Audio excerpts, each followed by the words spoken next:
Jaylo, Yes. we were just talking. Yeah. And I made a comment if I live long enough to go to the doctor. But it's not like, I mean, who knows? I could die at any time, right? Oh my goodness. But what I'm specifically thinking of is this morning, on Valentine's Day, 2022. Happy Valentine's Day, everybody. Yes, it's coming out much later, babes. I know, but we're recording this on Valentine's Day.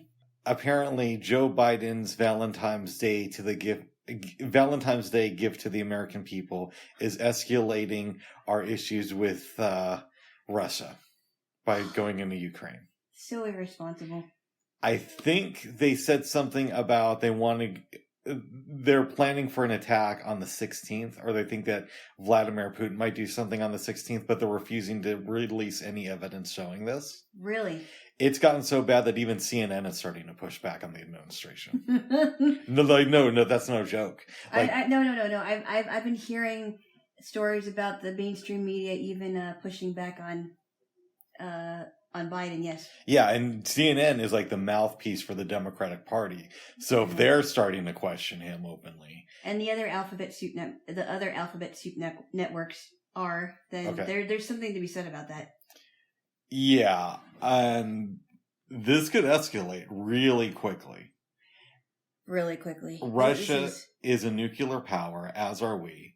Some people are speculating this could lead to a nuclear situation. We don't know that for sure, though. Yeah, I hope it doesn't happen. I really do. But if it does, your man's not going to the doctor because I'll be dead. No, you won't. Yeah, if we have a nuclear situation, I will be. Well, we'll see what happens. Don't be too excited. Okay. Don't be too excited to leave this world, Bubs. Oh my goodness. I don't want to be just like my mom. You're too young. That's right. I'm too young. Oh. Well, maybe we will have a nuclear situation. I don't want to think about that right now, Bubba. No. We don't know yet. We don't. And also our allies are pushing back on us. Ukraine hasn't even said that they want our help on this. I don't think Ukraine didn't want this to happen anyway. There's talk of them passing a resolution. I don't know how their version of Congress works, to be honest. Yeah. But saying that they don't want America's help. Like actually coming out and saying that. Yeah. So right now they've been kind of mute on the situation. I think they're trying to figure out what to do, it sounds like. Because Ukraine didn't want this to happen anyway. No. Yeah. So, and, Ukraine is one of our allies, I believe. I don't know that for sure. Am I right? To be honest. Oh, no, I was thinking it wasn't Ukraine. I know Russia is not. I was thinking of a totally different country. But that's okay. Anyway, Ukraine didn't want this to happen anyway. Yeah, so we're going to see what happens with this. We will see what happens. All the people who were gung-ho on Biden, how's that working out? Not very well. No. If his approval ratings are tanking by the day, there's something wrong there. I think it's in the 20s. Oh, it doesn't surprise me. Did you know, and I actually heard a clip of this, and it's really interesting. NBC's very own Chuck Todd actually said that in an NBC poll, 5% of adults, just 5% of adults think that Joe Biden's doing a good job. 5%. I did not know that. I know the name Chuck Todd, but I've never listened to him. I've heard he's very establishment, though. He is very establishment, but he actually came out, and I think he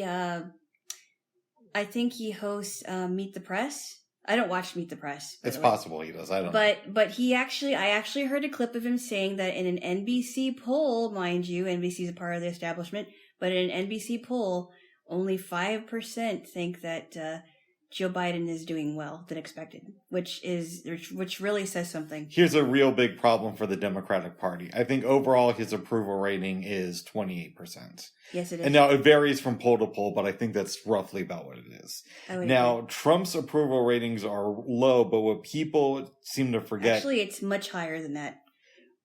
It varies. It is and higher. It's higher now because he's out of office. No, it's been high. It's been higher. It's been higher when he was in office, and it's been higher. And he's not. Well, anyway, I have an opinion about that. It's been around those levels of what Joe Biden is now. But what people don't factor in, if Trump goes down to 28%.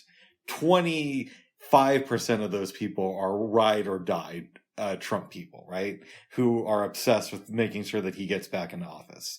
But with Biden, you don't have that. It's just like 28% of people approve of him or think he's doing an okay job, but they're just like, okay, Joe Biden. How many ride or die Joe Biden people have you met? I mean, I'm sure there must be some, but there are some that talk, that they're like literally holding on to hope that something will happen. But there's very, very few, very, very few that I can say that I've heard say anything that, oh, I'm a ride or die person. I've been hearing more about stories that of people that say, you know what, I voted for him, but I totally regret it. So, yeah, I wouldn't say I totally regret it because I knew the stakes going in. But what I will say is all the people who told me he's going to impress you, he's going to surprise you, Rick, in a very good way, I don't feel like their point has been proven yet. And I got that from a lot of people. It hasn't been proven at all. I mean, not even a little bit. I just cannot think of anything that he said in his campaign that he ever did. Well, there is one thing, and that's get us out of Afghanistan. But we have very differing opinions on it. I thought he did a horrible job getting us out of there. He didn't plan it well. Our people are still there. And just because he physically got us out of Afghanistan, it doesn't mean that he did it the right way either. Well, I don't think you were going to do it the right way. If it collapsed so quickly and then we were in there for like 20 years, I think that says a problem of us being there in the first place. But no, you're missing the point here. There are people that are still there that are probably either they're still alive or they're dead because of the Taliban. Right. And now the Taliban is taking over. And taking us out of Afghanistan needed a lot of planning, and even his own people told not to do it. But the way that he was doing it. Well, wait a second. But his own people are very pro-war, and they like the idea of invasions. So I don't think that's a strong enough argument. Now, what I will say against him getting us out of Afghanistan, while I like that on the surface, a couple problems I have with it is he's one of the people who voted for us to go in there in the first place. One. And two, I keep hearing reports that he's putting sanctions on the Afghan government. So it's making it harder for them to feed their kids and harder for them to open schools because of the sanctions that the Biden administration has imposed. So that's going to lead to a situation down the line. So his one campaign promise that he kept, there's a lot of, there's some stuff behind the scenes that I don't appreciate. Okay. Well, I'll give you that. But we'll have to see what happens. It's going to be an interesting week, I would say. It will be. It will be. Yes. If even CNN is saying he's doing, it's starting to, I shouldn't say I almost said if even CNN is saying he's doing a shitty job. They haven't quite said that, but they're.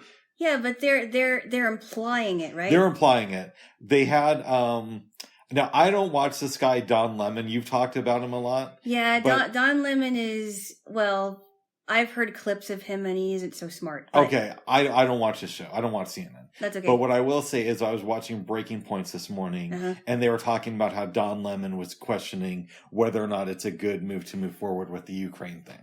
And they were saying that that's like a big thing that he's questioning Biden. Because I'm assuming he's a Biden person. He's been a Biden person for a while. I'm not sure what's happening with him now, because I don't keep up with Don Lemonhead. But okay, I have nicknames, Bob. What? No, nothing. I said I have nicknames, Bob. That was my impression of you. What? That was my impression of you. I still don't think I sounded that way. Okay, well, I still love you, babes. So I don't even know what that even means, Bub. What? You see, that's the weirdest times. I do. I still love you. I know. Yeah. I know, but I don't understand why you said it now. Oh. In any event, babes. Let's see if our country is in another forever war by the end of this week, or if it's just going to be a nuclear thing and we're going to blow each other to pieces.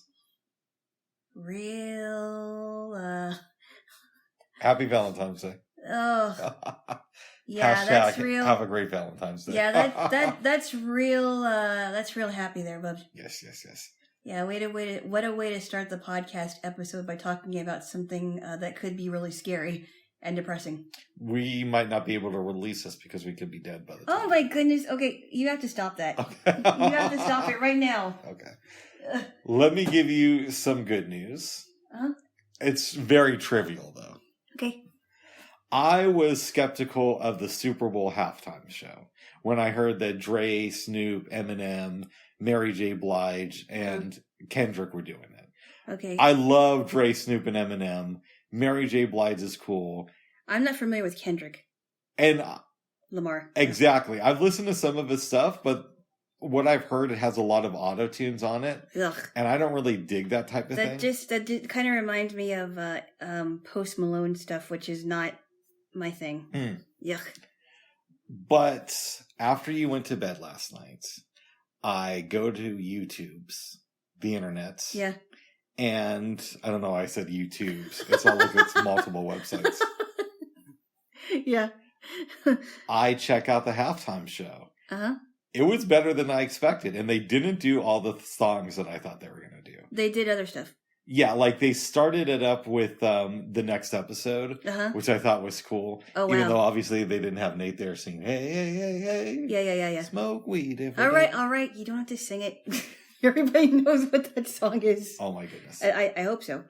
They didn't do What's My Name. Uh-huh. I think near the end of the next episode, Dre had a live band behind him, and they played a couple of the chords from Nothing But a G Thing. Oh, wow. I was surprised they didn't do it. Mm-hmm. They go into California Love, which, of course, I'm a fan of. Yeah, it's a good song. I might get the order of things wrong, but I want to say after that, Mary J. Blige did Let's Get It Started. Oh, wow. And you know the Young and the Restless song she did? No More Drama. Yeah. With the sampling the Young and the Restless theme song. She did part of that. It's a good song. Then it goes to 50 doing In the Club. Uh-huh. Then we go to Eminem, and it's just like the chorus to Forgot About Dre into the first part of Lose Yourself. Uh-huh. After that, they wrap it up with Still Dre, which is a great song. What about Kendrick Lamar's part? Oh, I'm sorry. Kendrick Lamar, I want to say it was after 50 Cent. He did a part of one of his songs. But I don't know his music well enough to tell you. Was there any dancing involved? So 50 Cent had all these like young women dancing with him. Yeah.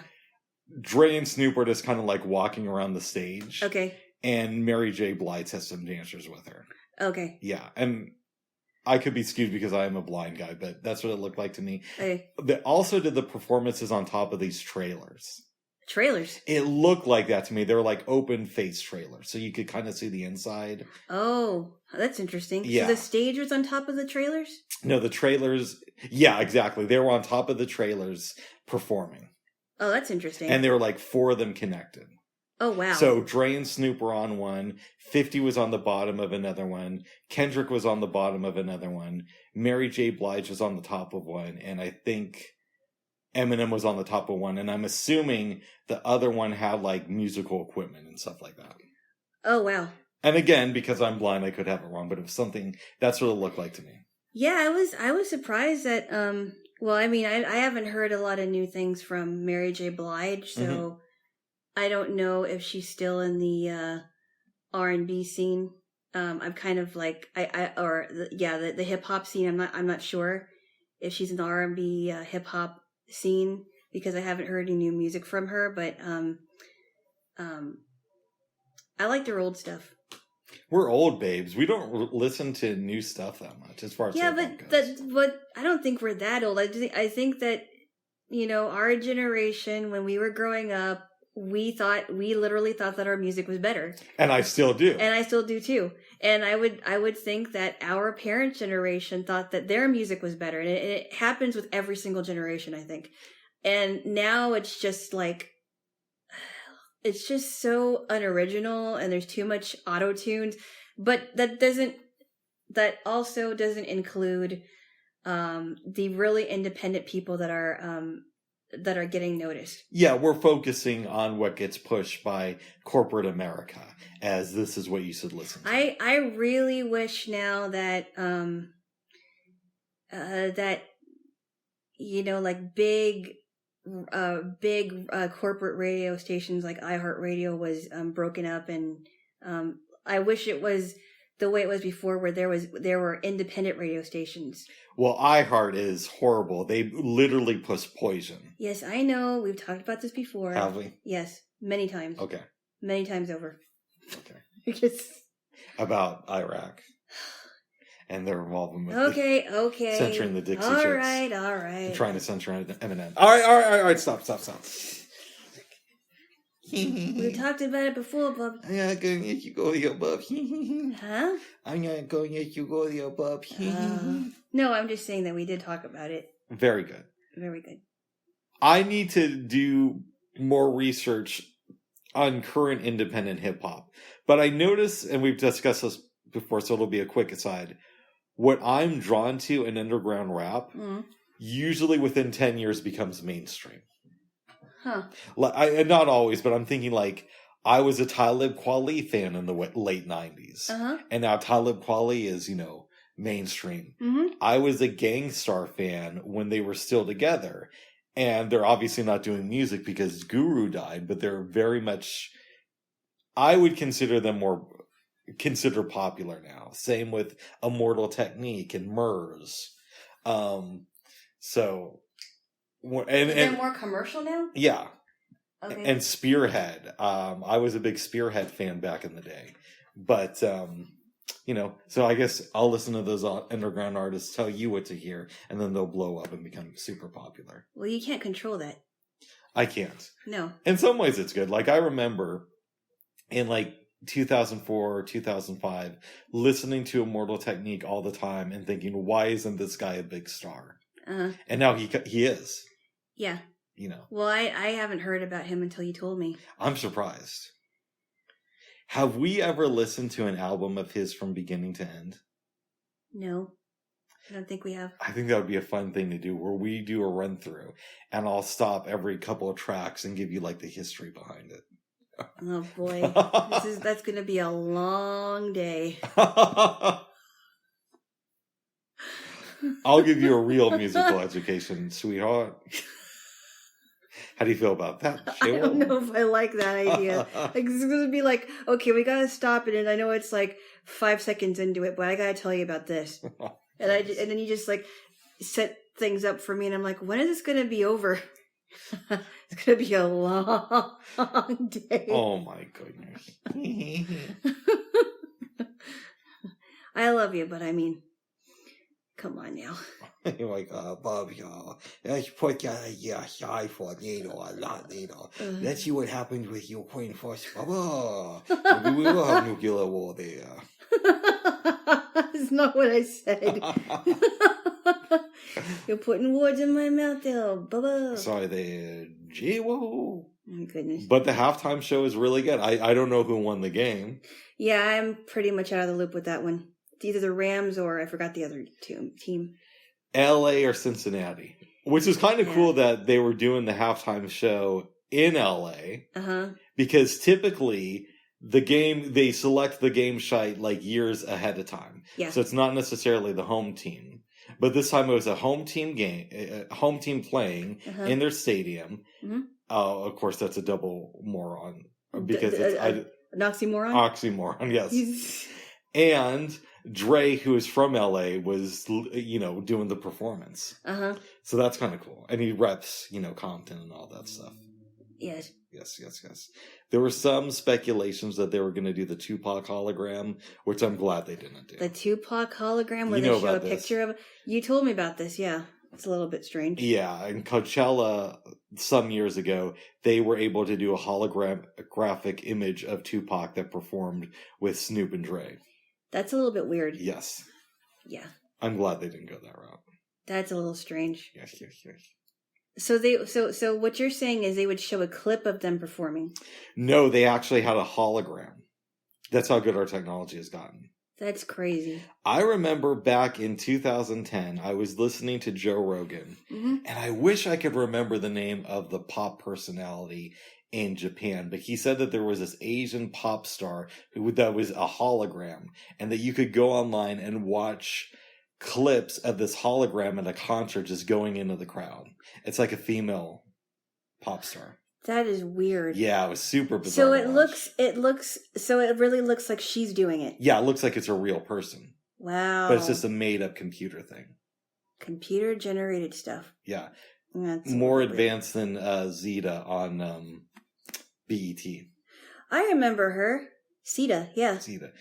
Who's I'm a strong black woman. I didn't know that. Real. I did not know that. I had no idea because my sisters and I used to watch her on BET. That was the whole gimmick, was that Zeta's just a hologram.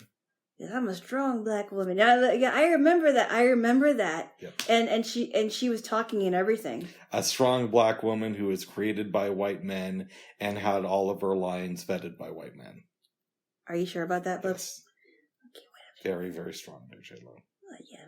This is the way the media confuses us. Here we go again. I want you to believe in your eye, Bubs. Oh, Bubs. I do not laugh like that. Okay. Not anymore when you're 10. I never did. Okay. Maybe you laughed like that when you were 10. Okay, I love you when you were 10, Jay. Whoa. You didn't know me when I was 10. I know, that's a joke. I know. I was a younger man. You were I don't even know if I was born yet. Yes, you were. Okay.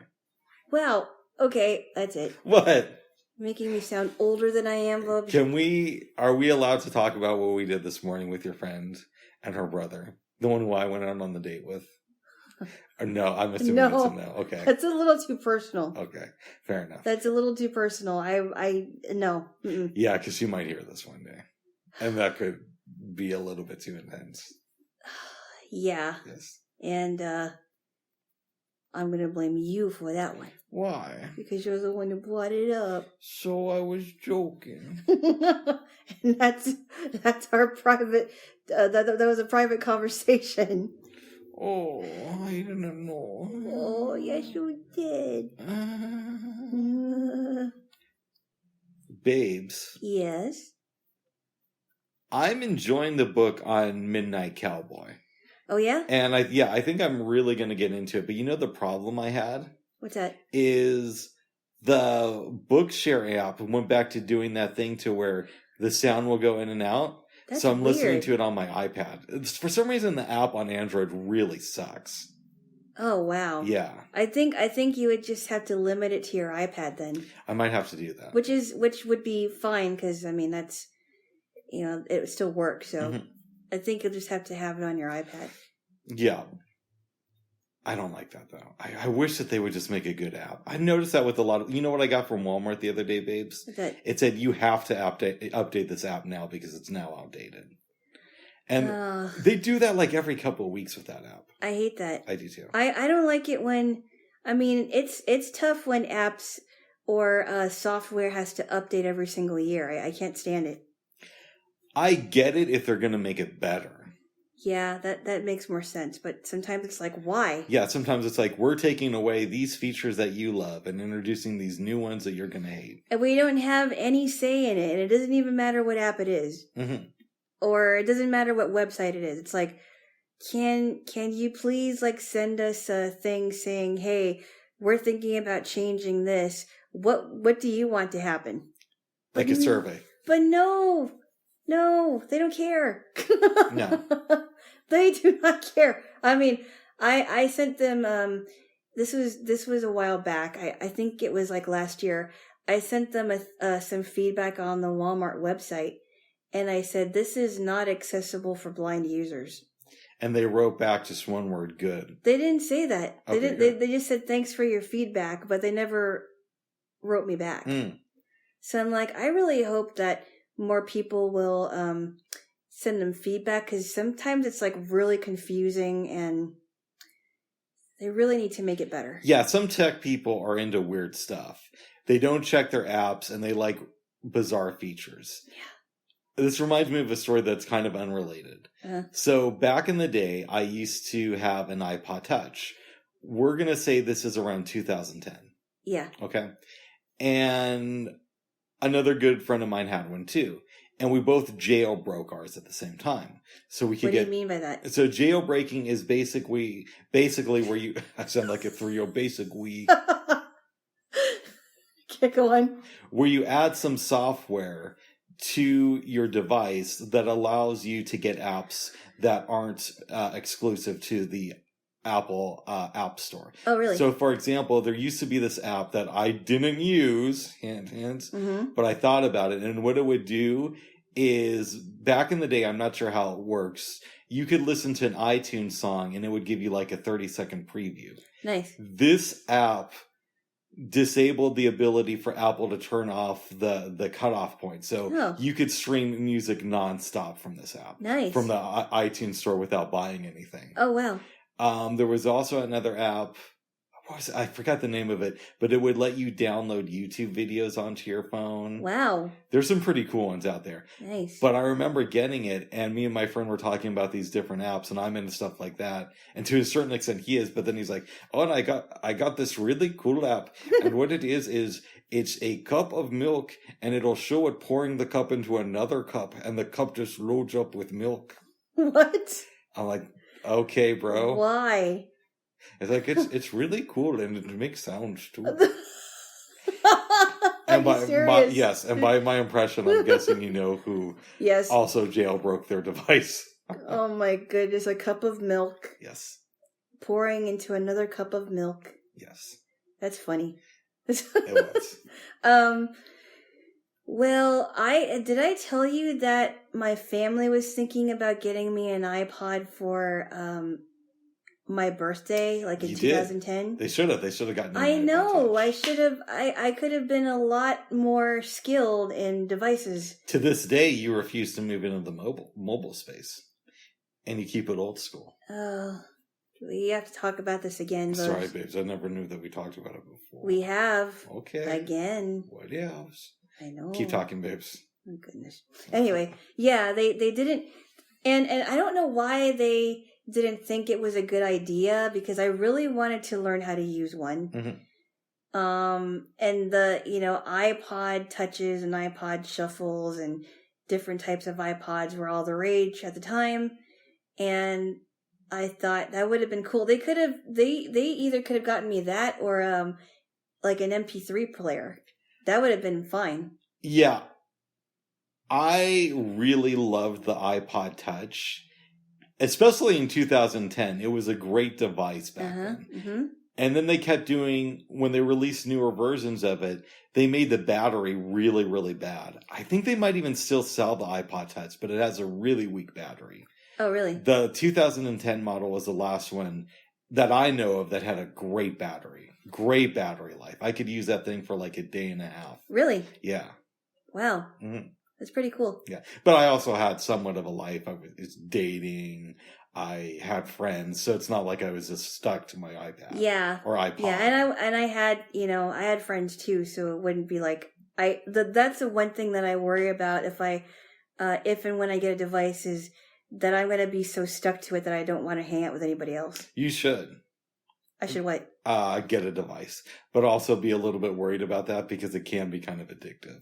That's what I mean. Yes. Exactly. Because I've been hearing stories about people texting in conversations while they're sitting next to each other, which is really ridiculous.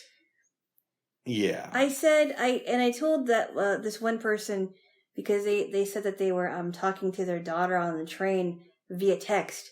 And I said, why couldn't you just whisper to her? She was right next to you. And he's like, well, I didn't want anyone to hear. I'm like, just whisper to her. Yes. No one's going to hear. Oh my goodness. No one's going to listen. It's that simple, But I do think that you should get some form of mobile technology. Okay, maybe I think I will. Okay, I think you should. Okay. Okay. Okay. Okay. Okay. Okay. Okay. Yes. Okay. It's rainy today, babes. It's raining and it's pouring. The old man is snoring. Yes. It's not like a monsoon or anything. It's just like regular Portland stuff right now. It's just regular showers. Mm-hmm. Yeah. Which is kind of nice, except I'm going to be outside. Yeah. Today. You won't be out there for long. No.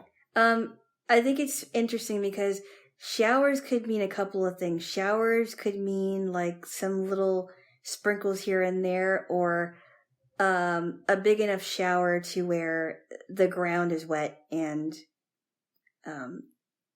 other stuff is wet. Mm-hmm. So it's just funny.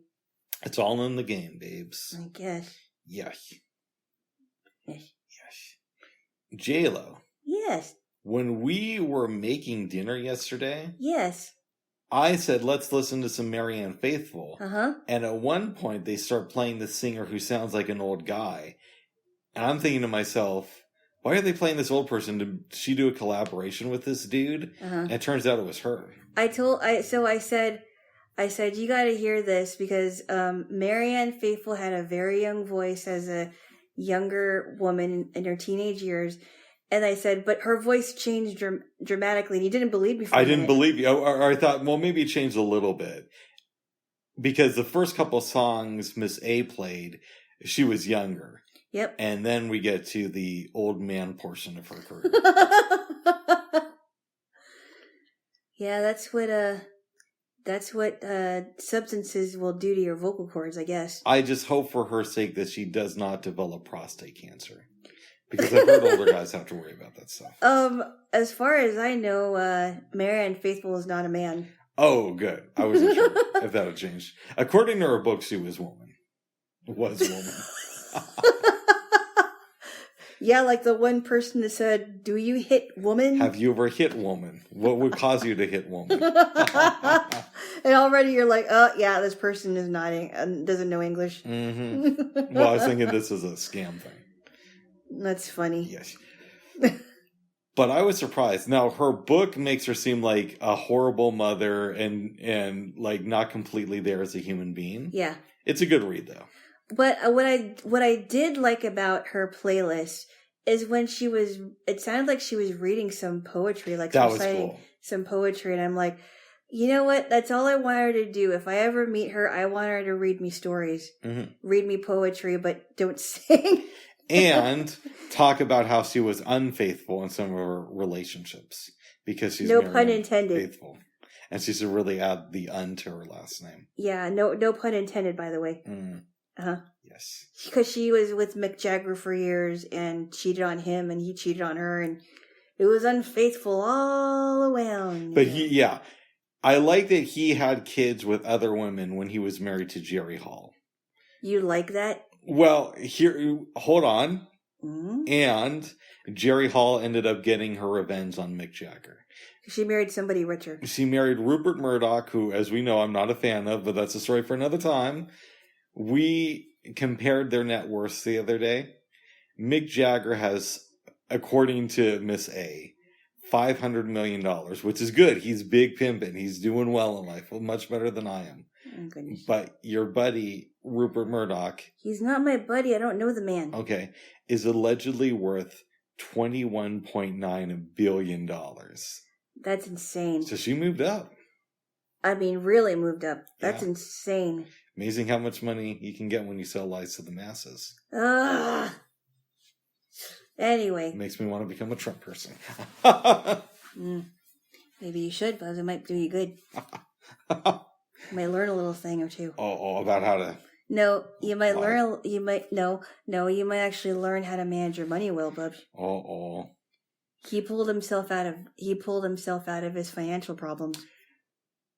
Anyway. And let's also say he had a lot of help, too. Because of who his dad was. Okay, back to Marianne Faithfull. Okay. Ow! Oh, what did I do? Oh, you scratched my nose. Oh, so I nose. I love you, nose. Your nose. That's anyway. You shouldn't get triggered, because then I have to grab your hand when you're trying to tickle me. Who allows me to do it, though? Oh, babes, this is in the 1950s. Yeah, well, you don't seem to mind, or maybe you do a little bit. I do. I think it's fine if I tickle, but when you do, it gets out my hand. No way. Oh my goodness. Okay. Anyway, so yeah, I pointed out that her voice really, really drastically changed over the years, but I really liked her poetry part. That was cool. Or whatever she was reciting or reading. I messed up when we were making the pasta. I should have sprayed the bottom of the pan when we did our baked stuff. That's okay. With olive oil, but I didn't. That happens. And we got some crunchy stuff. That happens. For the most part, the pasta was really good, and I'll be eating the rest of it. So nice. You don't have to worry about the crunchy stuff. Nice. It was really good. It was. Before we get to the movies, babes. Yep. You and I watched an episode of The Wire yesterday. Episode 2 of season 1. Uh-huh. Do you want me to give a brief overview? Yes. Or would you like to? Yes. Okay. There's a lot to remember with this There's a lot. It starts off, they identified the body, Jimmy and Bunk did. Mm-hmm. I'm going to leave some stuff out too, just because of time. Mm-hmm. Also, Daniels and the crew go into the space where they're going to be working the Barksdale case out of. And it's like the rundown basement of this police department. So it's very old. The lights don't work. You can hear construction workers in the building. And you can tell that this is just like the city is just doing this just to do it, but they don't want to put a lot of resources into it. Yeah. They give him Officer Prez Belushi, who shoots his gun in the building because he doesn't know what he's doing. Is his first name Prez? Or is his last name Prez Belushi? That's his last name, and that's what I know him for best. Okay. I'm sure they say his first name in the series, but you know how I am with that stuff. Yeah. We hear Lester Freeman for the first time talking about the armoire in his dollhouse that he's building. Yeah. You will hear more from him. Again, maybe my favorite character on the show. Uh-huh. But it's close. It may not be him, but depending on what day you catch me. All right. Okay. Daniels asks about Prez Belushi and finds out that he has some history. He shot up his own vehicle and lied about it. Wow. And they almost fired him for writing a false police report. Uh-huh. But Prez has some friends in City Hall. And I know more of the story behind that, but I'll save that for now. Mm-hmm. So he tells one of his superior officers who he knows, I'll keep Prez on, but I want this guy named Cedric. Yeah. Daniels' friend says, all right, I'll give you Cedric if you promise to try to protect Prez for as long as you can. Mm-hmm. That's going on. They're having some stuff happening at the terrace with D'Angelo and his crew. I believe the first scene you see in this episode with them is the chicken McNugget scene. Yeah. I love that scene. And they're eating it with hot sauce. Yeah. And Wallace, I believe it's him who says, man, whoever made these is rich. D'Angelo breaks down the game and says, no, that man isn't rich. He's whoever invented the chicken McNuggets is still in some, basement somewhere working on more recipes for Ronald McDonald. He's the real man. Do you think that Ronald McDonald is going to write a big ass check and go down and give it to the chicken McNugget man? No, he's still in the kitchen. I'm obviously paraphrasing, but I love that scene. Because Ronald McDonald is a character. Right, but you know what he was trying to say. Yeah. Right. I love that scene. What do you think of it? It's all right. Okay. It was like, that's okay. Cool. It's okay. I think there's so much deeper stuff going on in that. Yeah, there is. Yeah. It's like, yeah, Yoey. Let's move on. Yeah, Bob, here I go. I'm going to say something about some liberal idea of how your system works. Yeah, move on. Bubs. Okay. I didn't say that. Okay. McNulty and Bunk come to the terraces. They sit down on the couch. The crew leaves, and the only one there is your man, D'Angelo. They decide to take him in to talk about something that's going on with my son. That's your tummy. Talk about the murder. Mm-hmm. And they lay this story on him about how the man who got killed was a church-going man. He was a family man. 2 jobs and had 3 kids. And his kids are orphaned because the mama died some years ago. Bunk goes to his desk, grabs a picture of his kids, and brings it there. And of course, they didn't know that. He didn't know that. D'Angelo didn't know that at the time. He thought that they were really the dead guy's kids. D'Angelo starts crying, and Bunk's like, I think you can make this right. I don't think you killed the man, but because of your actions, he's dead. So why don't you get your thoughts together and write a letter to his kids? Around this point, the attorney comes and takes D'Angelo away. There wasn't enough in the letter to connect, everything. Yeah. Right. Okay. Later on, D'Angelo, his girl, and their baby go to a cookout Yeah, for yeah. the church. Uh-huh. And they run into your friend, Avon Barksdale. Yeah. And Avon's playing with the kid. He hands Yeah, it it's a off cousin, to, yeah. like one of the aunts. Yeah. Him and Dee take a walk. Mhm. And Dee's like really upset by this. And Avon explains, this murder isn't on you. If we did it, and I'm not saying we did, but it has nothing to do with you. So don't even think about it anymore, and let's go get something to eat. And do we see, is that the last time we see Danette? Who is Danette? Danette is D'Angelo's girlfriend. No, she comes up later in the show. Okay. And she was the one who brought the baby. Yes. Yeah. All right. Now, let's go to Officer Carver, Herc, and Prez Belushi. They're drinking one night, and Herc's like, we should go into those projects and let them know who's boss. Prez agrees with this. Carver goes along with it, and they're harassing people. At one point, Prez pistol whips this kid for kind of leaning on their car. And eating chips. Yeah. No apparent reason. People start throwing stuff out of their windows at the cops. They get made complete fools of. Mm-hmm. Next morning, Daniels goes down to the projects and tells the three of them, listen, you guys got to get your story straight because internal investigations is going to be on this. So here's what I think really happened, Mr. Prez Belushi. And he tells them what to say. Yeah. Okay. Daniels is also upset with McNulty because some information came out in the paper about the case. Mm-hmm. Right? And I'll skip most of the rest of this episode. But at the end of it, it ends with with Daniels. I always want to call him McDaniels. Daniels. Yeah. Getting a call basically saying that the kid that Prez Belushi attacked is now blind in one eye. Oh, that is so sad. And the episode ends. So sad. What did you think of this episode in comparison with the first one? I can't really compare them because there were so many things in each episode in both of them. So I can't really say which one was better or not. That's fair. It's very hard to say right now.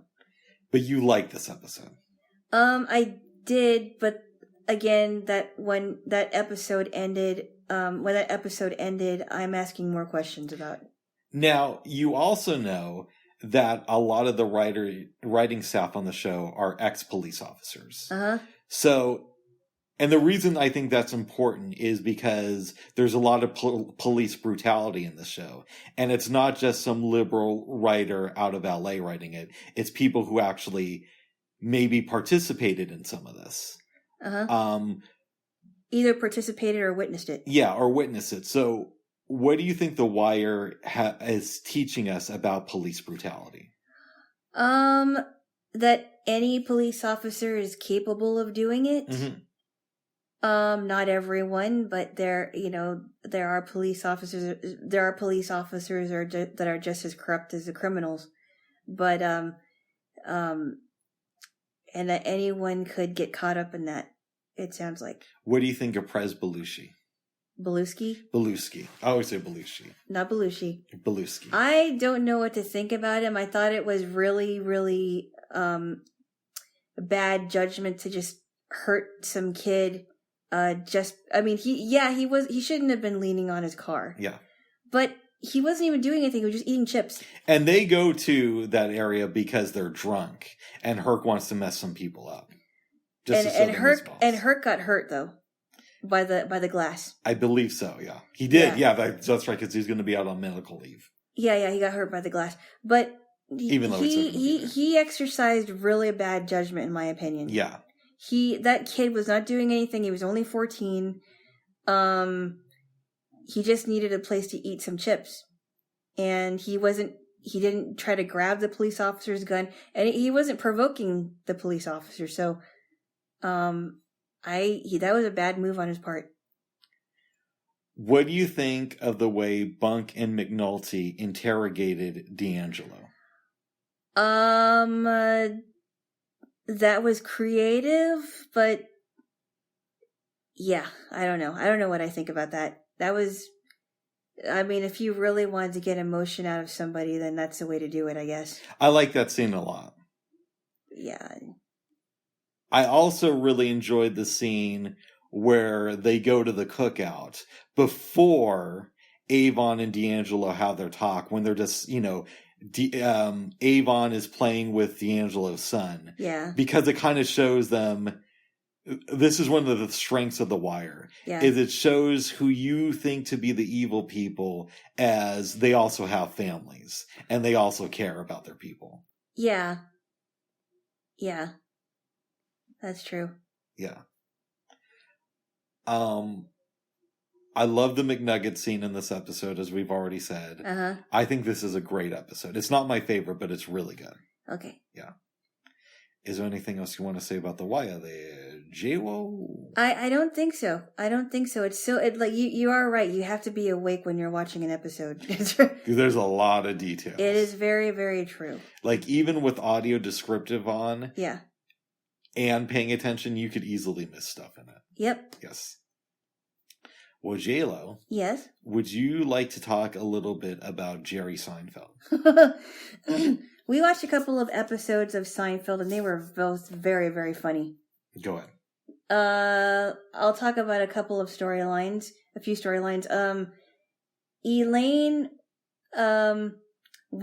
Elaine was invited to go to, a bar mitzvah because was it her boss? Mr. Peterman's son. No, it's not Mr. No, Mr. Peterman. Lipman. Mr. Lipman's son. Yeah, Mr. Lipman was her boss, right? That's right. So she goes to his bar mitzvah for Mr. Lipman's son. I forgot what his name was. Larry Lipman. No, I don't know. I forgot what his son's name is. And she said, "Wow, so you're a man now." And to show that he was a man, because he just turned 13, he kisses her.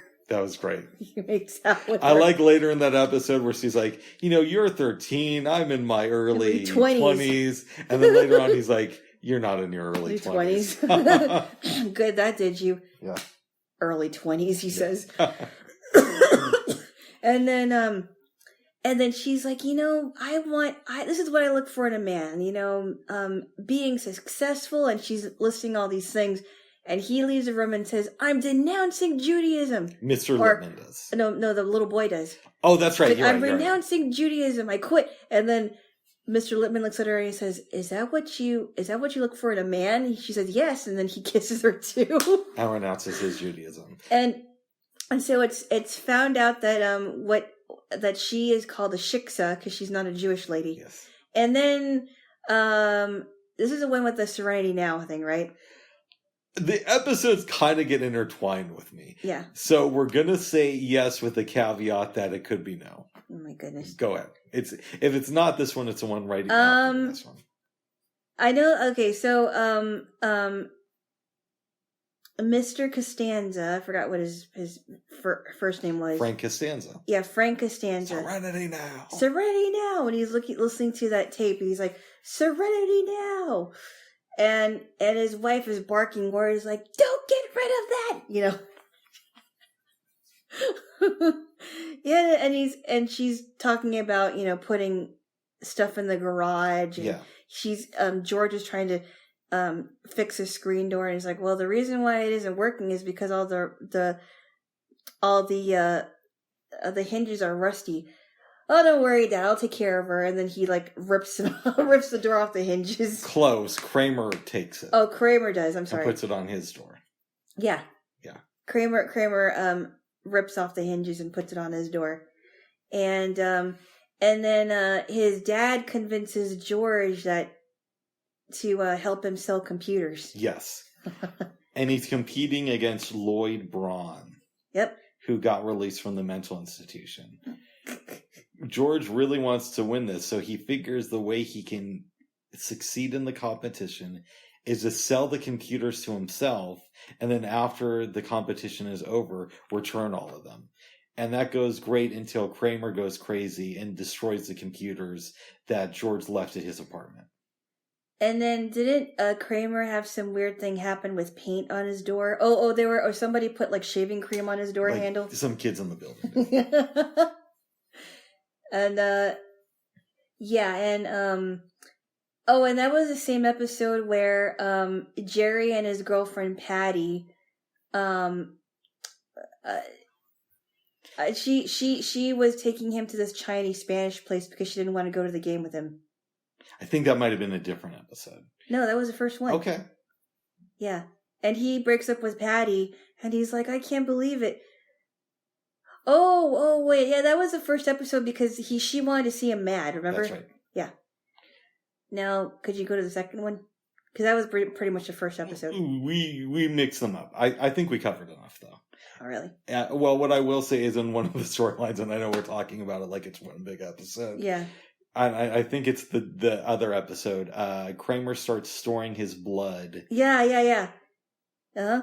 In a blood bank, but then they raise their interest rates, I guess. Yep. So he takes it and decides to keep it in his refrigerator.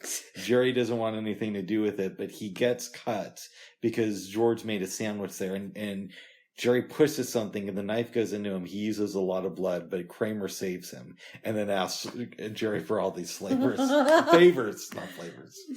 Yeah, and that was the same episode where George is eating while having sex. Yeah, and a pastrami sandwich. Yes. And then that was the same episode where Elaine convinces her friend Vivian that she's responsible enough to watch her kid Jimmy, and Jimmy pours something into her purse as a horrible kid, but Elaine wants to seem like the good friend until she finds out that what's her name? Vivian is having health issues. Yeah. And might need her to be around more often. Yeah, and then she's like, oh, she's terrible. I don't know how many purses I have left. That was it. We're not mixing episodes. Okay. These were good episodes, Jaylo. They were very good. Yeah. Hilarious. I don't think I've ever eaten food when I was having sex. I've definitely let my mind wander to boring stuff like shopping lists and whatnot. And, I almost had a story, but I don't think I'm allowed to. No. Would it help if I told you that the story takes place in 2007? No. Okay. I don't care. We're not going to tell a sex story. No, we're not going to tell we're not going to tell any kind of story like that, Bob. Okay, this is family stuff, babes. Right. And I focus on the family. No, you don't. More than the homeboy who interviewed Ted Bundy. No, you don't. What's that name of that dude who interviewed Ted Bundy? Dr. James Dobson. And he had that organization, right? Focus on the family.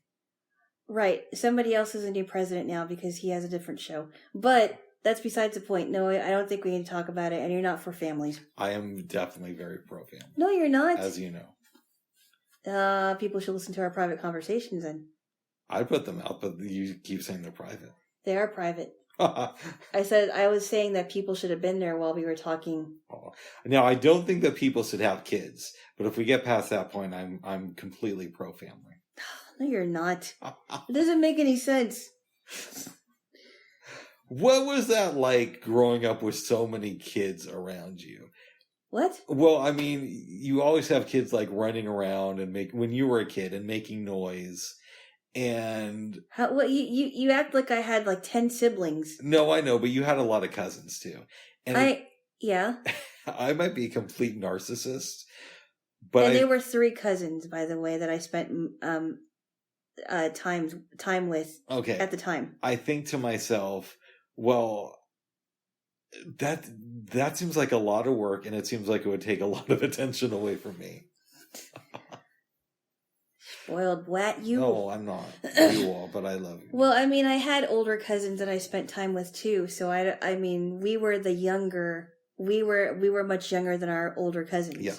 And then they started having kids. So it was pretty. We were pretty used to that. And then I had 2 younger cousins in Hawaii, and that. I mean, I have to say, when I was younger, when I was a teenager, in some ways I had in the beginning, I didn't want them to come over because they were going to get into everything, but they were kids. They were little kids, and we enjoyed their company. And then when I moved to Washington and I had 3 other cousins, they were young and they didn't really know better, but it was fun. We made it fun. Okay.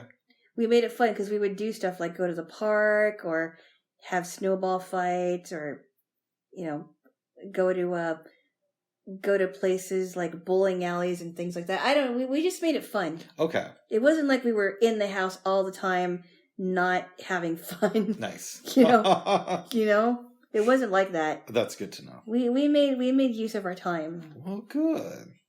Yeah. Good. I'm sure that my aunts probably thought, "Oh, these kids," when we were growing up, but now it's totally different. Nice. But they still loved you. Of course. Okay. I'm glad to hear that, babes.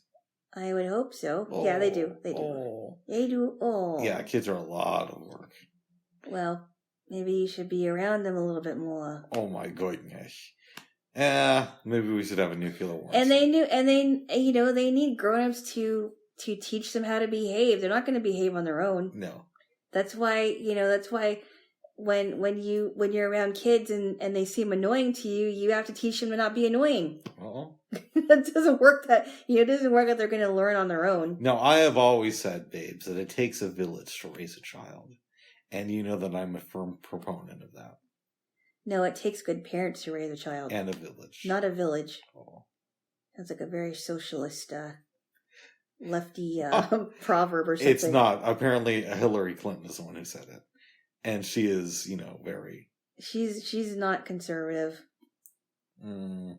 She isn't... She may say that she is, but she really isn't. Really?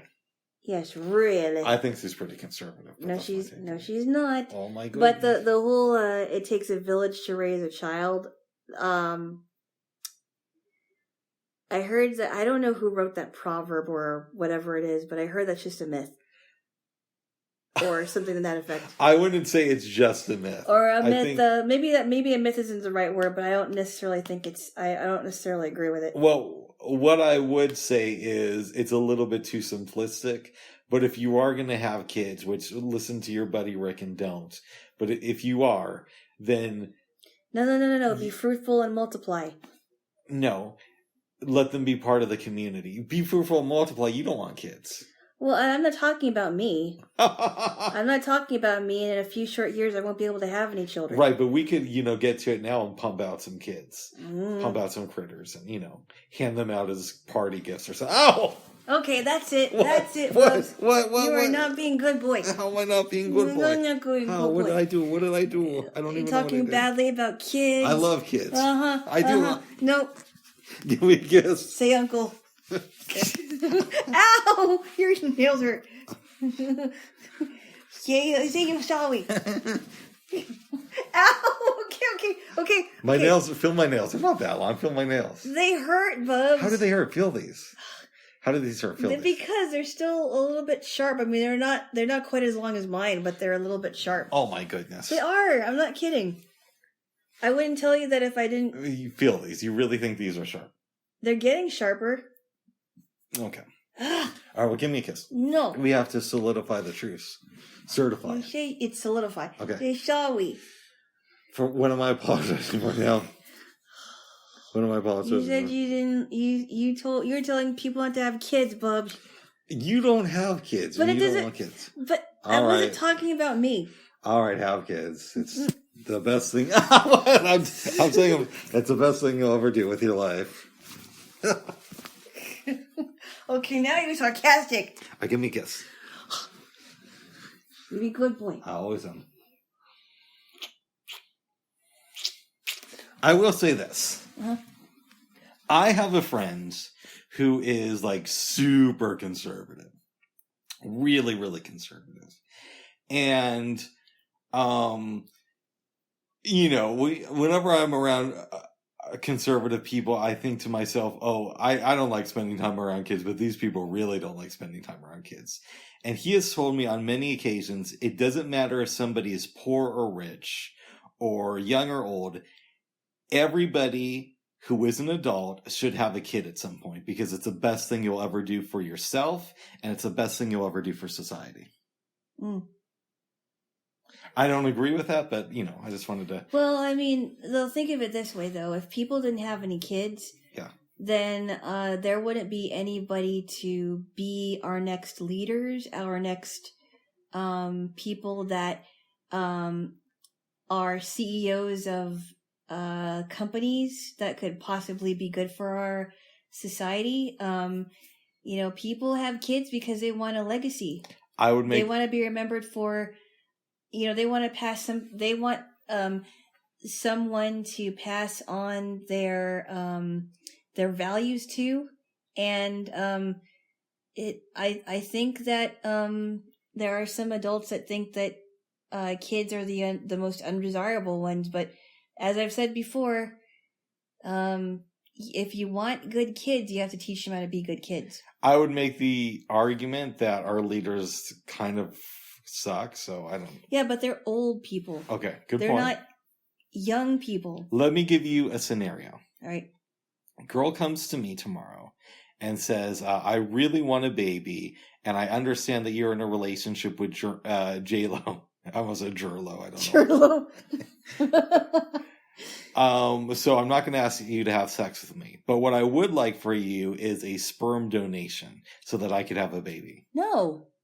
I'm not allowed to do that. No. Bubs. What? Why would you even agree to that? Well, because it's not actual sex. No, but still, though. I like the way. It's still your kid. I like the way you're like, you should have a kid. It's the most important thing, but you should not. No, Bubs.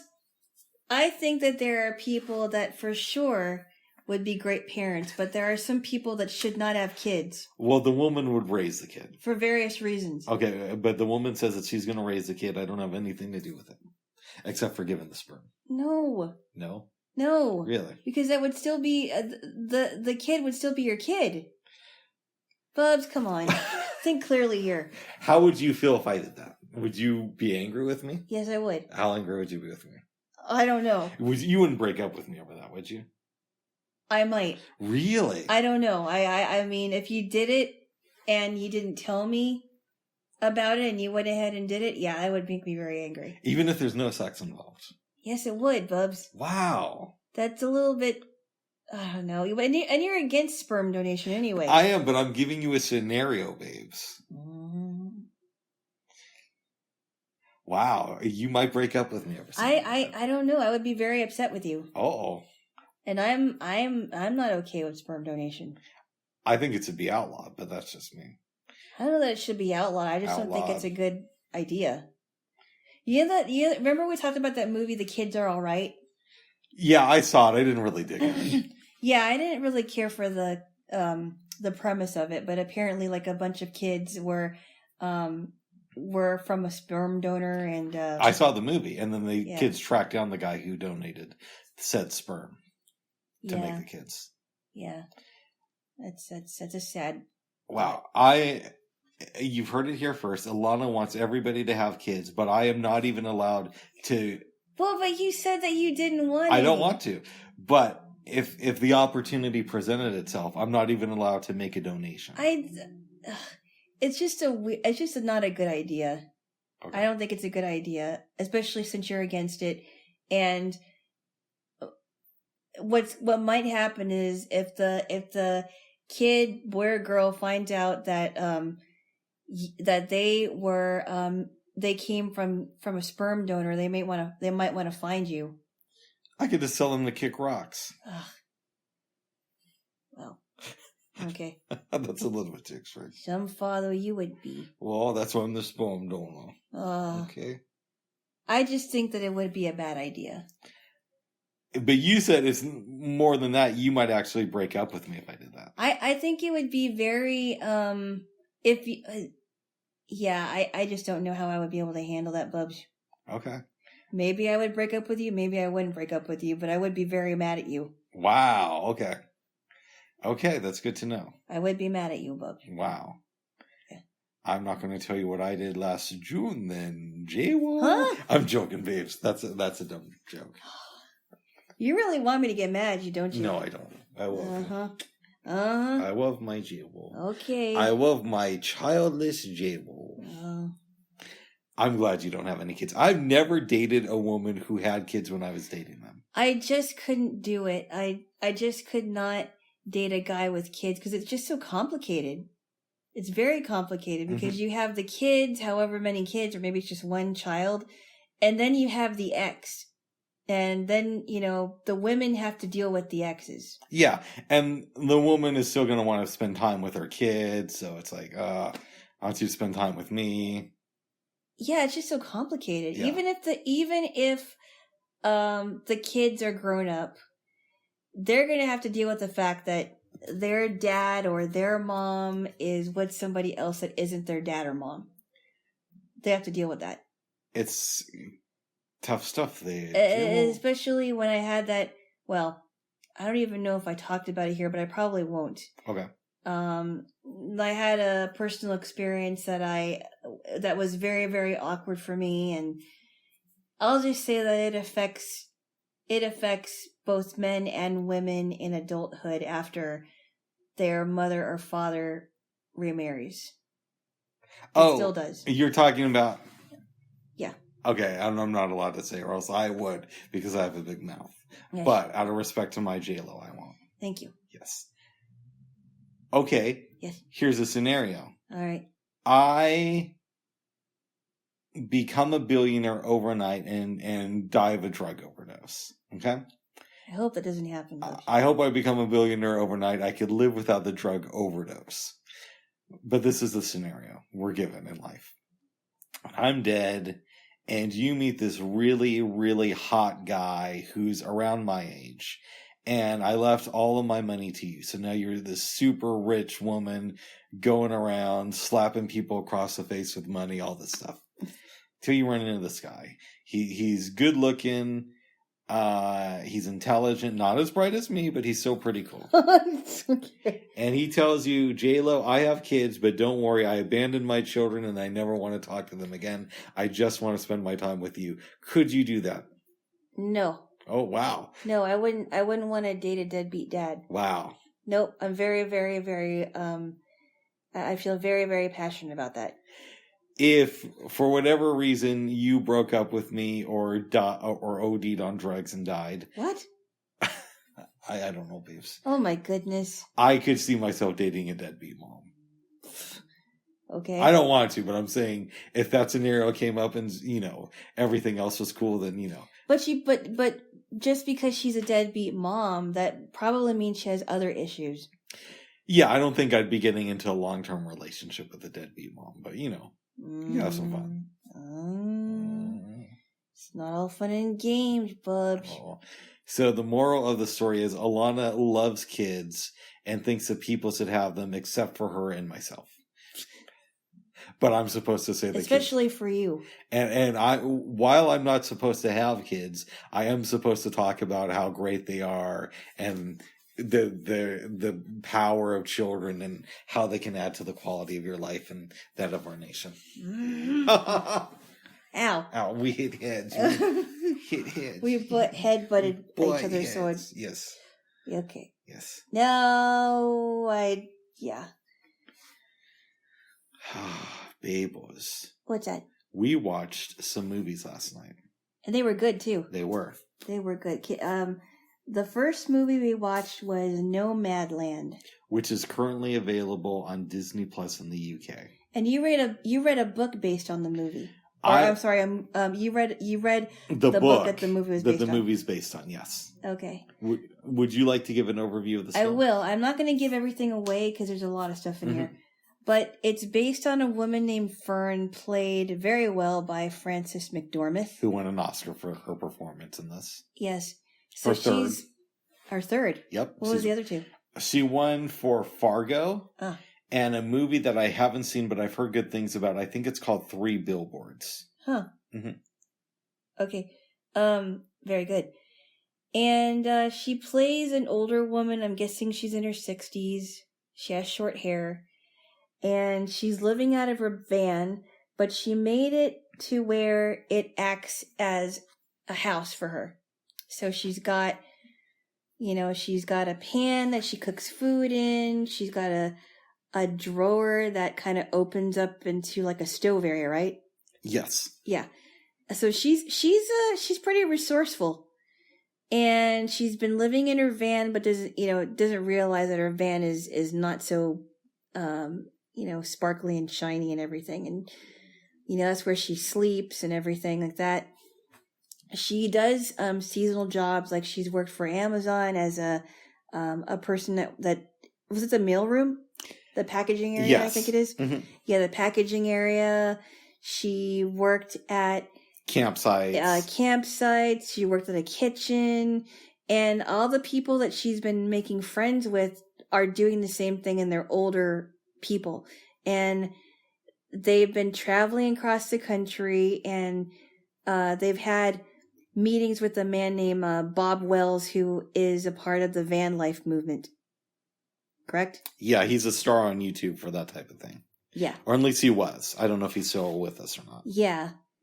So, and there are some other things that I'll talk about when we analyze the movie, but that's basically what it was. And at times it just seemed, it was a very good movie, but it also seemed kind of depressing. I would agree. You hate this term that I like to use, and it's not one that I came up with. It's in the zeitgeist, as I say. But to me, this is a good representation of late-stage capitalism, right? Because you have all these people who get these seasonal jobs because they can't get regular employment because they're a little bit older. The companies don't want to give them full-time health insurance and benefits and risk having to pay them more money than they would a seasonal worker. So they're skilled people who are kind of forced to travel the country instead of being able to have the opportunity to sit in one place. Now, that gets a little bit complicated when we look at our girl Fern, because in the movie, she has a couple of opportunities to settle down. Yes, she does. Mm-hmm. She, in fact, there was one scene where this guy, Dave, who would kind of pop up here and there, really was becoming friends with Fern, and he says, hey, you know, my son and his wife are expecting a baby, and do you want to come and see my family? And it's implied at that scene that he really likes her. He likes being around her. She goes to the guest house. Or, I'm sorry, she goes to visit his son's place and meets the baby and his son's wife. And Dave says, hey, I wish you would stay longer. You know, they have a guest house. You can stay here as long as you want to. And I like being around you and I really like you.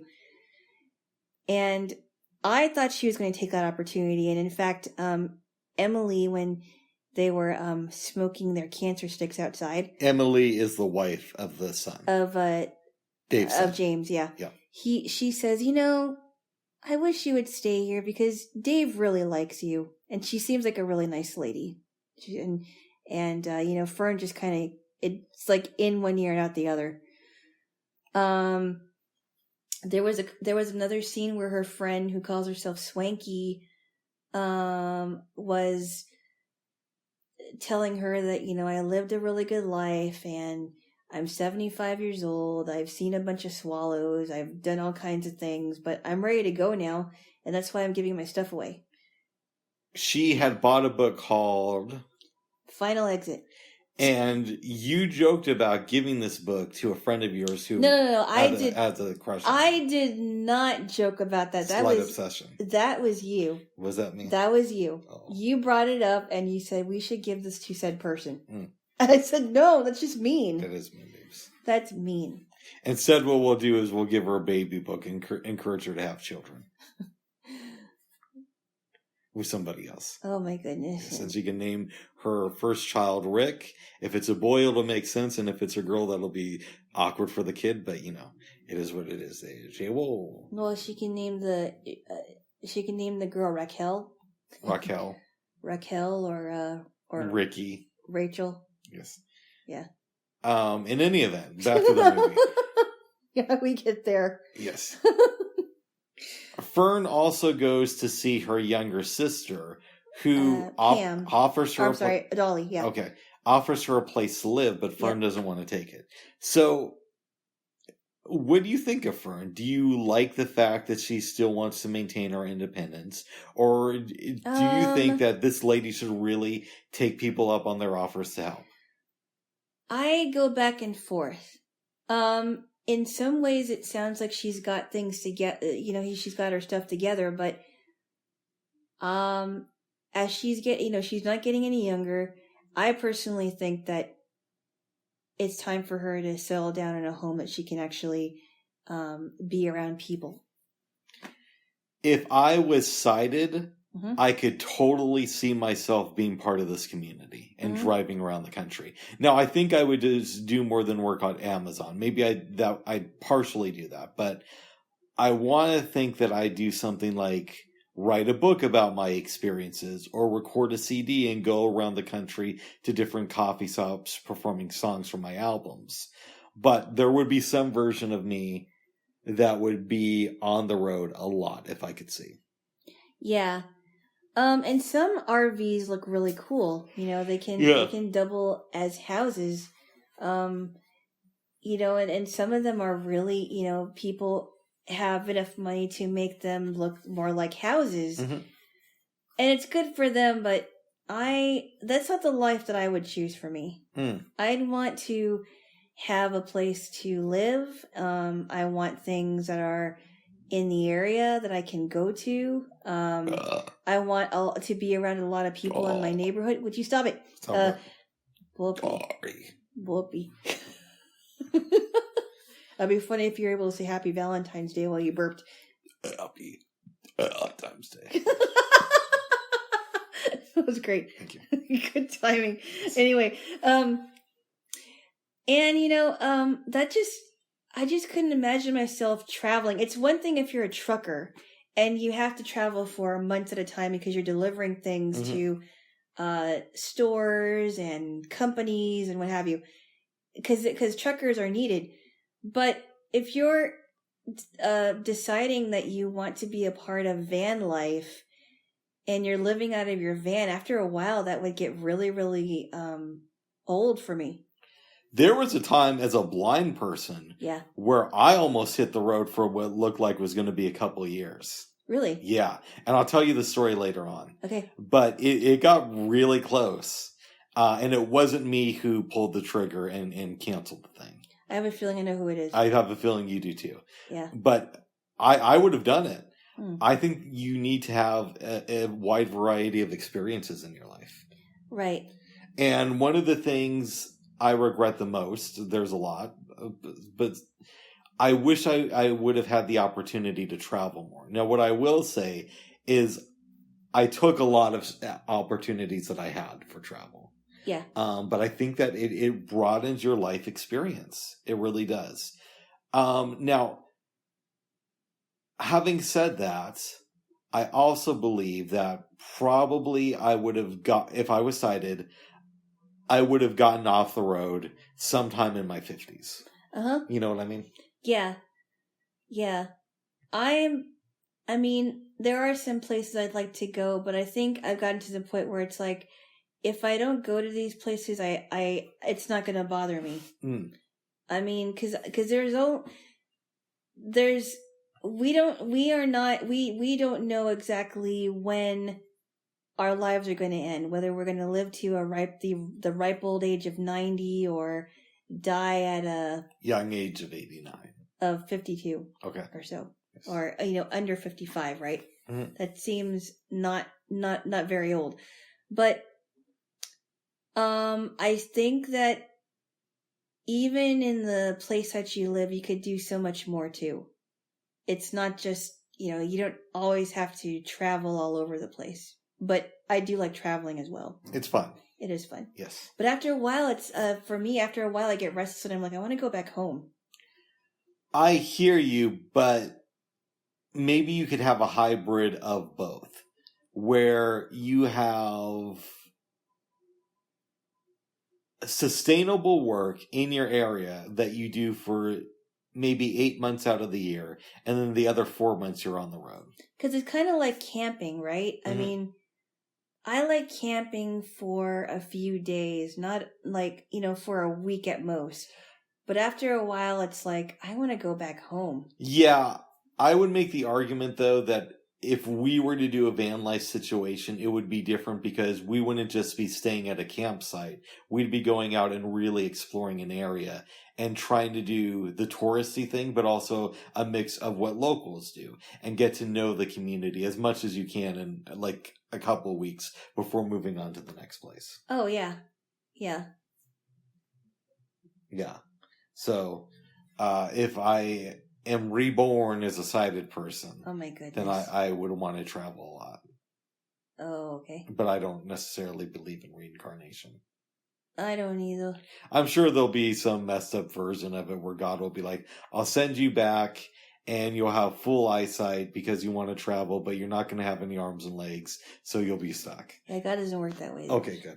He's not unmerciful.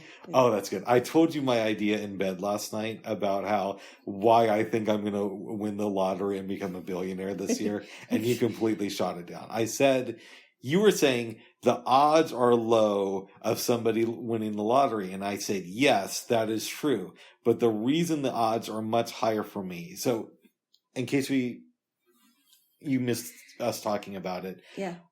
I started a lottery pool with two friends of mine, and we wanted a fourth buddy of ours from the Diamond Dogs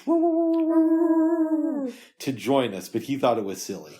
So I said, the reason we're probably going to win a lot of money in the lottery is because part of it is out of spite now, and I think that God appreciates that and would increase our odds. And I said, no, he doesn't. Oh. I said, that's a very selfish wish. I thought God is into spite. No. Oh. Bubs, that shows how much you understand. Oh. I gotta educate you, Bubs. Oh. No, he's not about spite. Oh. That's a very, very wicked attribute. Oh, okay. Mm-hmm. Okay, I thought he was about that spite life on Instagram. Bubs. Okay, but apparently I'm wrong. Yes, you are. Amongst other things. So God isn't like Rod Serling on The Twilight Zone where he'll give you what you want, but he'll do something to where you can't No, it's not like that. Okay, no. Good. No. Nice. No. Bob. All right. Yay. What do you think this film says about our society and the way our system is built? Well, I remember reading something. I took this lifespan development class, mm-hmm. and I was reading about what happens when older people retire, but some people keep on working, and they don't retire. They just keep on working and doing what they want. They find a way to do work, whether it's volunteering or what have you. I also remember hearing that it seems like the older you are, some people seem less employable. Yes. And I don't know why that is. I remember watching an episode on the Golden Girls, and the reason why I'm bringing it up is because it pertains to this. Go ahead. Betty White, who plays Rose Nyland, is trying to find work as a 60-ish-year-old woman. And it was not that long after her husband Charlie died, and she was getting money for she was getting a pension because he was he in the military? I forgot who it was, if he was or not. But anyway, she was trying to figure out what she was going to do. And she ended up working at she ended up working at like a coffee place. And then eventually she started working at a counseling center. And I wonder why that is, that there are some older people that are employable because they have experience, and there's some people that are not that are not employable. So I think it's not the same for every older person. I hear what you're saying. Yeah. A question that I would pose to you, and there's no way of knowing it, do you think Fern would have hit the road had the town that she had lived in not collapsed the way it did? she would hit the road? Well, yeah, because she lived with her husband in some town called Empire. Yeah. That there was basically a plant that employed everybody there, and then the plant shut down in, I want to say, 2009 or 2011. So Empire is a company. Well, Empire was the name of a small town that had a company. I guess was associated with some company. Oh, okay. And then the plant shut down, and then the community collapsed in like 2 years. Oh, right. Do you think she would have hit the road the way she did if she had lived, in a town where that wasn't dependent on one factory that shut down? So if she had lived in a town that would have stayed somewhat prosperous, would she have hit the road? No. Okay, I agree. No, I don't think so. But she did. She was saying that she hit the road with her husband when they were married. Nope. Right? He died, and then she hit the road. Oh no! Wait! I'm sorry. That's right. I thought she mentioned something that like she married her husband and they decided to go on an adventure or whatever it was. They talked about it, but he died. Okay, yeah. I don't think she would have hit the road if the town was more prosperous and there was more opportunities for her to work. What does this film teach us about how you're going to hate this, the capitalist system can fail people? I can't answer that. I'm very much for capitalism, but I don't, like I said, it's not a one size fits all thing. Yes. I don't think that every older person is unemployable, but there's some that are unemployable. Yes. So it's really hard. Well, even younger people that are, our age and younger are not so employable. That's true. So it goes both ways. I can't say that, the society is ageist, but there are some people that are more unemployable than others, and there are some people that are more above the crowd than others. So I would say that our society is crumbling, but it's hard to tell that because the 1% puts a good facade on it. Well, I don't know. I mean, I'm not going to mention this organization's name, but I'm going to say that, according to the founder of this organization that I have actually met a couple months ago. Oh, okay, another one. Yeah. This person has a more optimistic outlook on making sure that people get family wage jobs. Nice. Because he learned it from his father. From what I understand. I heard that from a friend of mine that I will not give the name out. But he has a very optimistic look on how he would guide somebody in finding a family wage job that they could have for a long time and make a good living for themselves. So there are people that have a more optimistic look. And by the way, just to give you context, this company works in 3 states, Oregon, California, and Washington. And from what I understand, if a person is involved in that program, most likely they will, the most likely they will find a job and keep it. Or if they're out of a job, they're most likely to find another one. Nice. Yeah. Well, good. So to say that our society is just very ageist and that they're hurting, the system is hurting people, it's not always so. I think our society is more classist than anything. But with classism comes some form of ageism, because if you haven't made it by a certain age, your opportunities become a lot more limited. Possibly. Well, I guess if you look at the modeling industry, if you're a certain age, you can't model anymore. Right, that's one industry, but I hear what you're saying. You know what I mean? Yeah. Or if you're if you're into sports, if you're like in football, the retirement age is a younger age. There's a reason that Cindy Crawford isn't on the cover of Vogue magazine this month. Why is that? Because she's old.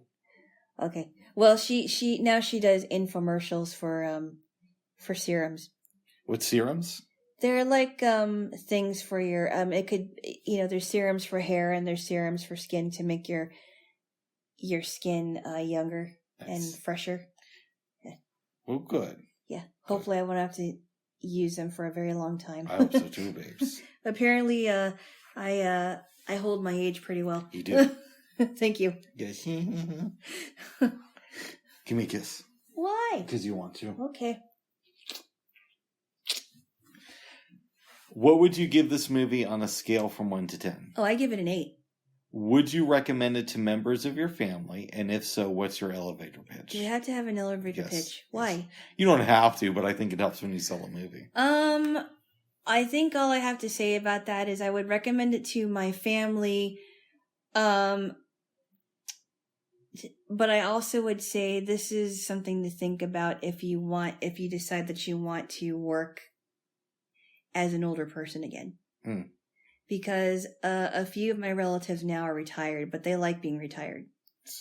So if they want to find work and they decide that they want to be more useful, then think about this movie. Watch it and make your own decision. It's a good film there, Jaylo. It is a very good film, yeah. I'm glad it's on Disney Plus, but it would be nice if it was on the American version. But that's why we have VPNs. Well, maybe you could write them and give them feedback and say what's the deal here. I don't know. I mean, the version in the United States is really more just meant for little kids. Not at all. No, you can only on the parental controls. You can only set it to TV 14. Yeah, but why do you have it on parental controls? Because that's the way the app is set up. Like your highest setting is TV 14. Oh, okay. But okay. Anyway, but it was good. It was a very good movie, but also a little bit depressing. Yes. Yeah. Okay. I got something wrong. What's that? I'm dyslexic, and I thought Grace Kelly was in the movie Brigadoon. Apparently it was Gene Kelly. But it doesn't matter anymore because Gene Kelly did a really good performance in this movie. Yeah, I was concerned when I heard that. I'm like, another musical? Really? But because we've been watching a lot of musicals recently. Uh-huh. Yes. But we've discussed that. Yeah, we did. How do you feel about that? It's kind of annoying. Like you would mention it over and over again. Well, because we're watching musicals all the time recently. That's why. Because Okay. it's coming up. And you sound tired, babes. No, I'm not. Oh, good. But I forge ahead. We turn on Brigadoon, and I'm like, okay, I'm going to give it my best shot. And I wasn't sure if it was going to be good. It was a pretty good movie. Yeah. I had a few issues here and there, but overall I enjoyed it. It's basically the story of this town in Scotland Yep. that disappears and reappears every century for one day. Yep. During the day that they are back, there's a wedding ceremony that's supposed to happen. Between Charlie and Jeannie. And these two guys, who I think are hunters from New York, end up stumbling upon this town for that day. Yeah, Jeff and Tommy. And Tommy falls in love with your girl Fiona. And Tommy is played by Gene Kelly. And he falls in love with Jeannie's older sister, Fiona. Yes. I don't want to give too much of this away, but it was a really enjoyable thing. It was good. I mean, there was one section I really liked where they're back in New York because the town disappears, and he's like, every time I talk to someone, I keep thinking about Fiona, and she's talking to Jane, and Jane's blabbering on about something, and he's thinking about Brigadoon. So a little bit of context: Tommy's fiance is named Jane. Yeah. She comes to meet him for dinner at some bar, and she starts talking, and you see her lips moving. You kind of hear her, but you know that his mind is wandering and thinking about that place. So it's really funny. After he walks away from her, he calls your buddy Jeff. They go out to where Brigadoon was, and because Tommy's love is so strong, it brings back everybody, and he can be with your girl. And I think the dad wakes up, right? Something like that. And it's like, oh, Tommy, you were looking. You must love her because you woke me up. Now, it's not a perfect movie. Yeah, there are some issues with it. Yep. One thing that I found puzzling was yeah, they've been caught in this situation for 200 years, but because the town people only spend a day in each century, it's really only been, from their perspective, 2 or 3 days since this started happening. Yep. But Tommy talks to the older man in the town like he's an expert on this situation. Yeah. Like, what's it like when you go to sleep? Well, he's really only had 2 nights of this, bro. Yeah. From his perspective. So, I thought it was an easy out to have his love bring them back at the end.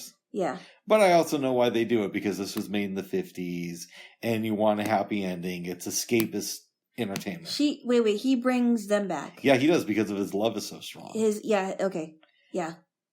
I also think to myself, it's a weird thing, because the way the town got into the situation, they had a priest who asked God for the favor of letting the town live for as long as possible. And the way he thought it would be best was they sleep for 100 years, they're awake for a day, and they don't get affected by the century they're in. And in my mind, what's that going to look like in another 100 years when we have war on a massive scale and they appear in the middle of some battlefield? Oh my goodness. So they'll get they'll technically be around for like a few 100 more years, but it's really only a few days of life. And it might start to suck on the 3rd day. Oh my goodness. Yeah. That's why they should be able to live normal lives as if they were, the town was never affected. See, here's what I would have done. Yeah. I would have made it to where the townspeople don't age at all. Yep. And they live their lives, but people from the outside world can only see the town for 1 day every century. Oh, really? That's how I would have done it. But the townspeople would keep on living, and they would still be young. As long as they still stay in the town. Ah. Yeah. Okay, so they wouldn't be able to leave. Exactly. Okay. I think that would have been perfect. But people would only see them for a day. Yes. But they wouldn't rest for 100 years. It's just that they would only be visible for 1 day of the century. Wow. What would they be doing for the rest of the century? They'd be partying. They'd be living it up. They'd be big pimping 18th century style. Bubs. What? Weirdo. Why am I weirdo? It's just a fictional town, Bubs. I know, but I'm giving you my take on what I would do if I was the one writing this movie. Oh my goodness. And it's probably based on some older work. I don't know for sure. But I really enjoyed the movie. I really did. It was good. Mm-hmm. I'd give it a 7. I'd give it a strong 7 at least. Yes. Singing in the Rain was better. Yes, it was. But I did enjoy this one. It had a little bit of magic and mystery and had that song Brigadoon. No. That's Edelweiss, Bubs. Oh, okay. Why does it have the words Brigadoon in it? Bloom and grow. Bubs. What? That's a different song. Okay. Edelweiss is a flower. Brigadoon is a town. I should learn how to play Edelweiss on guitar. It's probably not that complicated. Yeah, I don't think it would be. I think you could play it in B flat major. Yeah. Or C major. Yeah. Brigadoon. I can play it with you, Bubs. That might be fun, babes. Yes. Would you recommend this movie to family? If so, give me the elevator pitch. It's kind of like I guess I could say that it's a fun movie. It's kind of like a magical mysterious fairy tale in some ways. Yes. And it almost reminds me of Sleeping Beauty, because Sleeping Beauty was asleep for 100 years. That might be what this is based off of. Yeah, I don't know. Well, I mean, she wasn't. Yeah, because the prince wakes her up with a kiss after 100 years. But he wakes her up with love. Yes. I don't know for sure, but I'm sure we can research that. Well, somebody woke up before he was able to see Fiona. Oh. The old man. I think it was the dad. Yeah, but he's just there to give exposition of why this worked. Oh my goodness. And that is Fiona's father, is that correct? I'm not sure. I think so. We should say that somebody slept through part of this movie. A little bit. Yeah. I was trying to keep my eyes open. Yeah. Yes. But for what I was awake for, which for the most part I liked it a lot. Nice. Yes. Well, good. I'm glad you would recommend it to family. I would. Nice. Yeah, and the next time when you're looking up a Kelly that's in a movie, make sure that it's Grace Kelly. Grace and not Gene. Yes. Even though Gene Kelly is a good actor. He's good, but I like Grace more. Oh. I mean, that's based on her work in Alfred Hitchcock movies. Right. But she's great. In Rear Window. Rear Window, she's amazing. And To Catch a Thief, she's really good too. Yes. Yes. And she became a princess at one time. Did. Because of To Catch a Thief, because they shot it in Monaco. Princess Grace of Monaco. Yep. Alfred Hitchcock helped to make her a queen. Or a princess, rather. A princess. Yes. And she married Prince Rainier. That's right, and then she died. And so did he.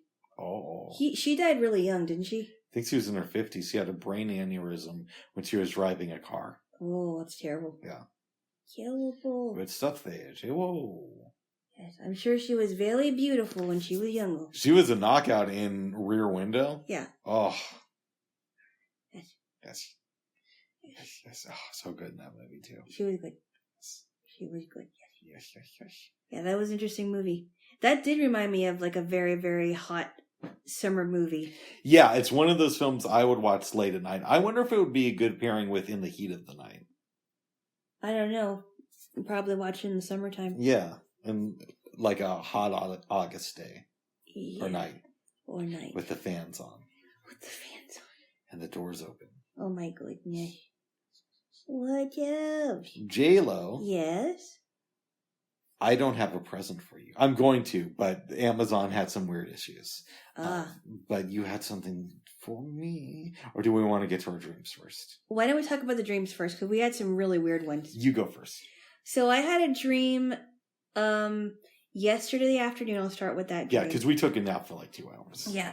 So I had this dream that there was this fish sandwich that was being advertised, and it sounded like it was like the best fish sandwich in the world. And it was talking about what kind of fish it was, and the person that was in the commercial. Oops, sorry. Hit the recorder. Sorry. Keep going. That's right. There was a couple of people in the advertisement. There was a guy that was in the restaurant where the fish sandwich was served, and he answered the phone, and after he had the fish sandwich, everything seemed clear as to who was on the phone. Interesting. And then the lady said, you could be in the restaurant very, very drunk, but as soon as you try the fish sandwich, you'll be grinning from ear to ear. I thought that was a weird dream. Yes. And then this morning, I had a dream where I was with a bunch of people, including my sister, in this band room, and somebody told us that we had to leave the band room now because I think there was like an electrical fire. So I pick up my cane and my backpack, I go out of the room, and we go outside, and I told my sister, I said, could you go back into the room and get my flute? And she's like, why? I said, just get it, because I thought it was my expensive flute. Yeah. So she goes into the room, she gets my flute, I feel the case, and I realize that it was a cheaper flute than mine, and my flute was at home safe. Nice. Anyway, that was my dreams. Well, good. What was yours? My first dream, I'm hanging out with a really good friend of mine, and he tells me about some great job he just got. And you're swinging on a tire swing, right? Yes. Mm-hmm. One problem, though, is in this dream, we had hosted some podcasts together, and some questionable things may have been said. Mm-hmm. So he wants me to take all that stuff offline as a favor to him. I normally wouldn't do this, but because it's a close friend, and he's on the come up, I decided to help him out. So I'm listening to our old recordings off of YouTube, and one clip in particular to where my friend sounds fine, but I say some stuff that's a little bit questionable. Yeah, that didn't surprise me. Oh. And that's pretty much that dream. Wow. What was the tire swing in there for? I was swinging on the tire swing as I'm listening to my friend and to the podcast. Okay. Next dream, I'm listening to the story from Stephen Pressfield about the making of The Legend of Bagger Vance. And then, now, I don't know how the movie really went down. I'm telling you how the dream was. In the dream, he talks about how he sold the rights to make the movie to the mob. Mm-hmm. And their rights were about to run out, so some mob boss tried to have him killed. And there were a few attempts on his life, but none of them were successful. So at one point, the mob boss just says, this is more trouble than it's worth. We're not going to kill this guy. We should sit down, give him the rights back, and then he'll go and make the movie with somebody else. Oh, wow. And that was basically that dream. Wow. And then what was the third one? I forgot. The one about Ted Lasso. Oh, yeah, that's right. Okay. I had a dream that I'm watching an episode of Ted Lasso from season 3. And in this episode, it's announced that Rebecca is pregnant, and we don't know who the father is. It could be Sam, it could be Ted, maybe some new character. Mm-hmm. But everybody's happy for her except for the mom, who freaks out. And Rebecca explains that she's gone to the doctor and has gotten the okay, and apparently they've done some tests and the kid's fine, and she and the mom get into an argument. And that's that dream. Wow. Yeah. That's weird, Mm-hmm. especially since Rebecca is probably well into her 50s. Yes. Yes. Is that correct? That's my assumption. Okay. Yes. Oh, Rebecca. No, I won't sing Patricia except for Rebecca. Oh yeah, you told me about that song. I played for you, Patricia, from Oh yeah, I Flintstone Machine. think you did, yeah. Yeah. Do you feel loved? That's a great song. Yeah. I love that song.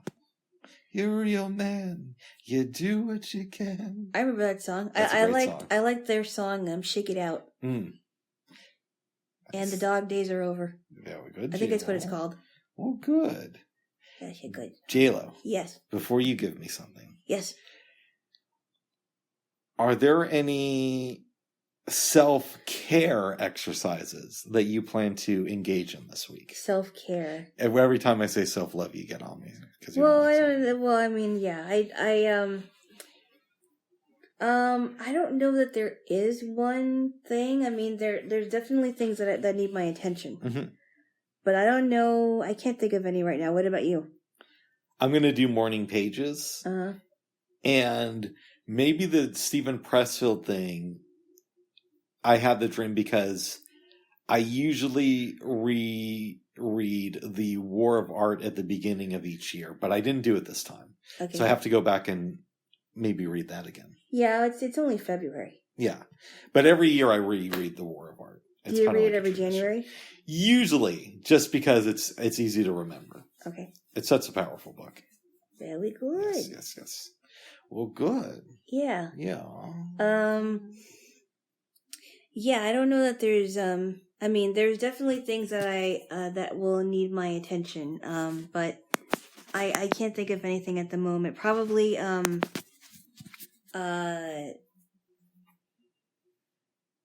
I don't know. Get more sleep. Oh, good. Sleep is so good for you. Yes.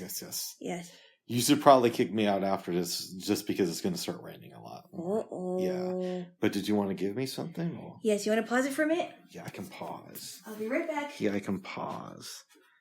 Happy Valentine's And we're back. Day. Happy Valentine's. You have a Valentine's. Happy Valentine's Day. What song is that? That's Happy Valentine's Day by Andre 3000. Oh, okay. Here you go. Oh, thank you, babes. All yours isn't here. That's okay. I will be here next week. Oh, this is Candy. Yeah. This is Lindor. Ooh. And they're fudge, I believe they're fudge swirled ones. Nice. Lindor Fudgy. Lindor fudgy. I thought about getting you a heart-shaped box, Yeah. but there was only one choice, and I'm like, well, you already had those. Yeah. It was like a heart. It was supposed to be like a heart-shaped box of Ferrero Rocher, but I said, well, I could get those for you another time. We got to make those at some point. I know. Thank you so much, babes. You're welcome. Bud. And you should have yours on Friday, if all goes well. Okay. Did you get an update from... Not yet. Okay. But that's my assumption. Yeah. Well, thank you, babes. Give me a kiss.